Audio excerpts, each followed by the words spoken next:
नमस्कार मंडळी, मी दिव्या तुमचं सगळ्यांचं आपल्या चॅनलवरती अगदी मनापासून स्वागत करते। तर आजचा व्हिडिओ खूप स्पेशल असणार आहे, तो तुम्हाला थंबनेलवरून कळालंच असेल।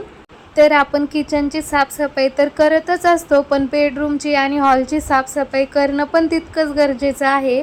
तर साफसफाईला लागण्या अगोदर हे गाईचं कवळं दूध होतं, तर मग त्याचं खिरवस बनवायचं होतं, तर मग मी तेच बनवलं अगोदर। सगळ्यांनाच खायचं होतं घरामध्ये, तर मग मी सगळ्यांसाठी अगोदर ते बनवून दिलं। माझं स्वयंपाक करायचं बाकी होता, पण स्वयंपाक करायच्या अगोदरच मी साफसफाईला लागले होते, कारण मग नंतर खूप जिवार येतं, त्यामुळे मग सकाळीच लागले होते। आपली साफसफाईची सुरुवात होते अगोदर जाळे काढण्यापासून। दररोज तर नाही होत आपल्याकडून या गोष्टी करणं, जाळे काढणं, पुसपास करणं सगळीकडून, पण महिन्याला नक्की करायचं असं, किंवा 15 दिवसाला करायचं। अमावस्याला, पौर्णिमेला नक्की जाळे काढायचे घरातले, अमावस्याला तर जरूर काढायचे। त्यानंतर हा फॅन पण मी महिन्याला पुसून घेत राहते। रोज पुसायची काही गरज नाही पडत त्याला, फॅन व्हाईट असल्यामुळे मग त्याच्यावरती बरीच धूळ वगैरे साचते, तर तो मग मी महिन्याला पुसून घेत असते। त्यानंतर मग हॉलचे जाळे काढून घेतले अगोदर, फॅन पुसून घेतला आणि मग लगेच बेडरूमचे पण जाळे काढले, फॅन पुसून घेतला। महिन्यातून एकदा मी माझ्या घरातील सोफ्याचे कवर, पडदे धुवायला नक्की घेते।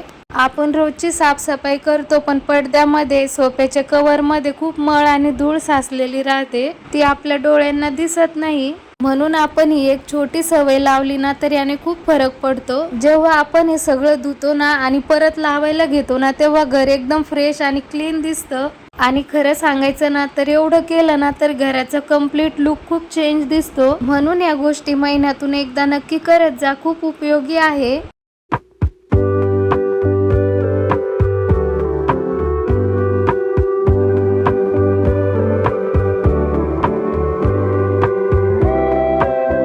पडदे, सोफ्याचे कवर काढल्यानंतर बरीच जागा रिकामी झाली, तर मग मी सोफा ते व्यवस्थित झाडून काढला अगोदर, कारण मग त्यावरती पण त्याच्या कोपऱ्या कापऱ्यामध्ये जाळे होतात आणि धूळ पण खूप बसते, तर उशाच्या पाठीमागे पण बरीच धूळ बसलेली राहते।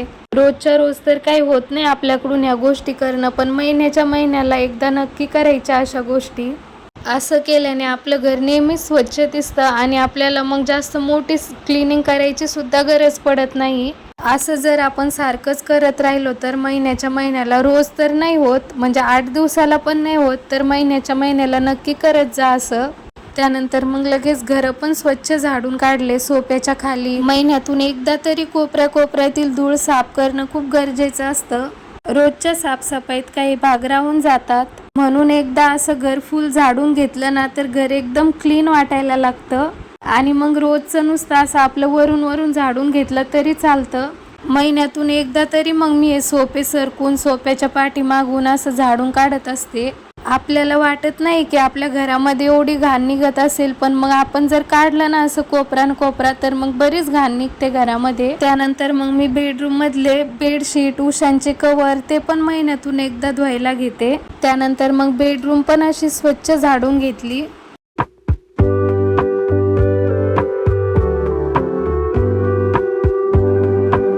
त्यानंतर मग मी सोफा पुसून घेतला। दररोजचा वापर असल्यामुळे त्यावरती थोडीशी हलकी धूळ राहतेच, जे आपल्याला लगेच दिसत नाही, म्हणून महिन्यातून एकदा सोफा असा ओल्या कपड्याने पुसला ना तर खूप फरक पडतो। सोफा अगोदर हलकासा ओल्या कपड्याने पुसून घ्यायचा आणि त्यानंतर लगेच कोरड्या कपड्याने पुसायचा, कारण मग ते ओल्याचे डाग त्याला पडून राहत नाही आणि लगेच क्लीन होऊन जातो सोफा।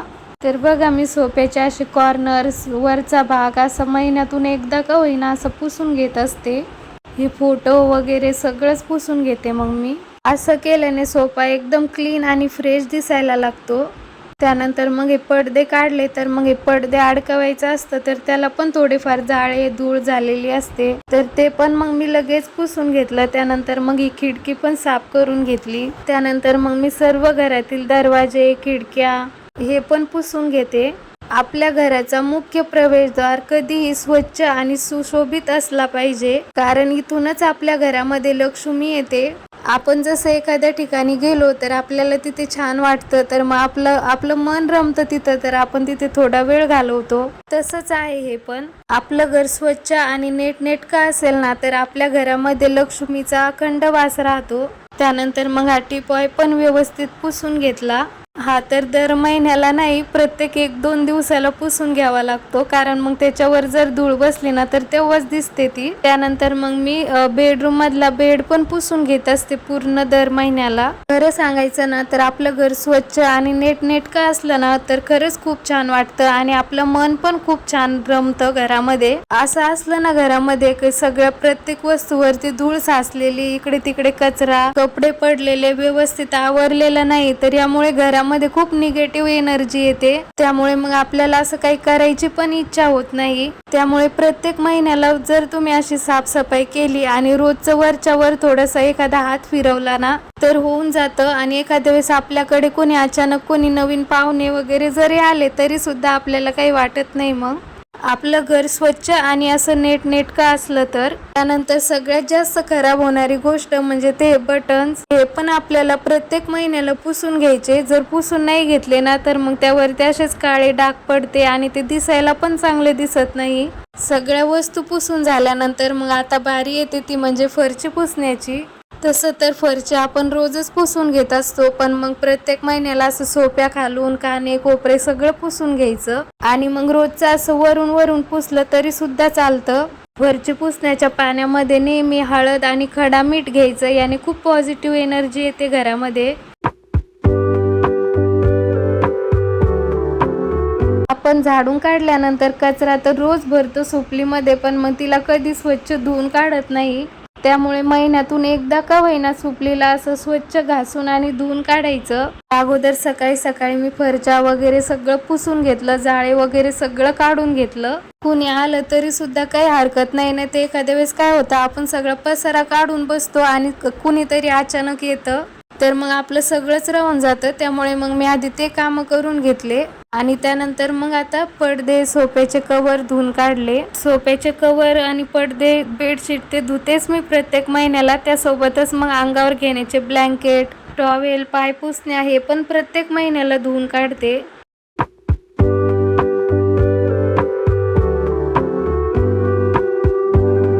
सोफ्याचे कवर, पडदे शॅम्पूच्या पाण्याने धुवायचे, याने कलर जात नाही. मी शॅम्पूच्याच पाण्याने धुते. हे शॅम्पूच्या पाण्यामध्ये जर भिजू घातलं ना थोडं 5-10 मिनिटं तर धुवायला पण खूप सोपे पडतात. तेव्हाच मळ निघून जातो आणि तेव्हाच एकदम स्वच्छ आणि क्लीन दिसायला लागतात आणि जशाच तसे राहतात, थोडा सुद्धा कलर जात नाही. ह्या कवरला आणि पडद्यांना 4 ते 5 वर्ष झालेले आहेत, तर जशाला तसाच कलर आहे त्यांचा. अजून बघितल्यावर वाटतच नाही की एवढे दिवस झाले असन त्याला. ह्या छोट्या छोट्या गोष्टी धुवून झाल्यानंतर मग मी आता हे ब्लँकेट आणि ते धुवायला घेतलं, कारण हे पडदे आणि खोळी त्याचं खूप मोठा पसारा दिसत होता. त्यामुळे मग मी त्या अगोदर धुवून टाकलं आणि त्यानंतर ब्लँकेट आणि ते धुतलं. तर बघा अशा प्रकारे मी सगळं स्वच्छ धुवून काढलं. सकाळी मी ते ब्लँकेट आणि ते धुतलं तर पूर्ण ओल्ली झाले होते, त्यामुळे मग परत आंघोळ करावी लागली. तर परत आंघोळ केली आणि दुपारी ऊन तर भरपूर होतं, त्यामुळे मग थोडा आराम केला दुपारी. तोपर्यंत सोफ्याचे कवर, पडदे वगैरे सगळं वाळलं. तर मग आता लगेच ते लावून देते मी.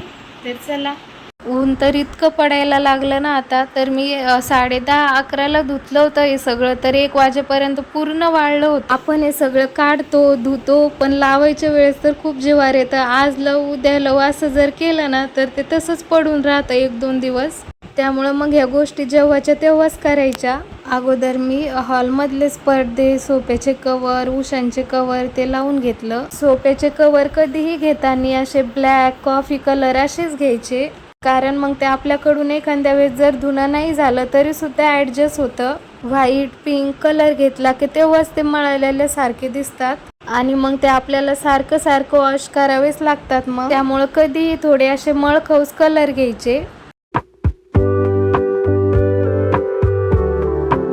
तर बघा, पडदे, कवर वगैरे लावल्यानंतर आपलं घर किती स्वच्छ आणि टापटीप दिसत आहे. महिन्यातून एकदा तरी अशी साफसफाई नक्की करत जा. तर तुम्हाला माझा आजचा साफसफाईचा व्हिडिओ कसा वाटला कमेंटमध्ये नक्की कळवा. व्हिडिओ जर आवडला असेल तर व्हिडिओला लाईक करा, शेअर करा आणि नेहमीप्रमाणे आपल्या चॅनलला सबस्क्राईब करा.